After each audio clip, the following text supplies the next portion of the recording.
আপনারা কি জানেন শনিদেবকে কেন সর্ষের তেল চাপানো হয়? এই প্রথা সর্বপ্রথম রামভক্ত হনুমান করেছিলেন। পৌরাণিক কথা অনুযায়ী একবার হনুমানজি ভগবান শ্রীরামের জন্য ধ্যান করছিলেন। তখনই সেখানে শনিদেব আসেন এবং বজরংবলীকে যুদ্ধের জন্য আহ্বান দিতে থাকে। শনিদেব তখন অহংকারের কারণে বলে বসেন, তুমি কেন, তোমার প্রভু শ্রীরাম আমার কিছু করতে পারবে না।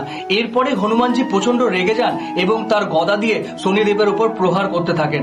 হনুমানজি শনিদেবকে তার লেজের মধ্যে বেঁধে এ পাহাড় থেকে ও পাহাড় আঁচড় মারতে থাকে। এর ফলে শনিদেব প্রচন্ড ব্যথা পায় এবং কাতরাতে থাকে। শনিদেবের সারা শরীরে আঘাতে ভরে যায়। এরপর শনিদেব প্রচন্ড কষ্ট পেতে থাকে। এই কষ্ট দেখে রামভক্ত হনুমানের প্রচন্ড খারাপ লাগে। এরপর তিনি শনিদেবের গায়ে সর্ষের তেল লাগিয়ে দেয়। এতে শনিদেব অনেকটা আরাম পায়।